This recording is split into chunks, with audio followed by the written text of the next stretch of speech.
ما هي الصيحة وبأي وقت تحدث؟ الصيحة أهم علامة من علامات ظهور الإمام. من تصير الصيحة يعني راح يظهر الإمام. شو وقت تكون؟ في شهر رمضان. شهر رمضان يكون أوله جمعة وأوسطه جمعة وآخره جمعة. ليلة 23 من شهر رمضان تصادف ليلة جمعة تحدث الصيحة. جبرائيل ينادي بين السماء والأرض.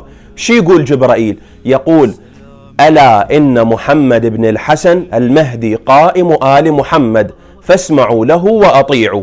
هذا الصوت يا أحبائي كل كائن بيروح راح يسمع هذا النداء. أخرس، نايم، مسافر، بالجو، تحت الأرض، كل ذي روح يسمع هذا الصوت.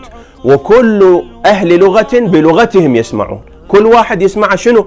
بلغته هو يسمعه. هناك صيحة أخرى بعد هذه الصيحة لإبليس. إبليس ينادي أيضا: ألا إن فلان قتل مظلوما، حتى يأثر على اللي يحبون فلان. أحبائي بعد حدوث الصيحة حسبوا وياي، بعد رمضان يجي شهر شوال، ذي القعدة، ذي الحجة، شهر محرم، يوم 10 محرم يكون يوم سبت، ظهور الإمام وإعلان ظهور الإمام سلام الله عليه. الفائدة من الصيحة شنو؟ حتى أي واحد يطلع ويقول أنا الإمام وماكو صيحة نقول له أنت كاذب.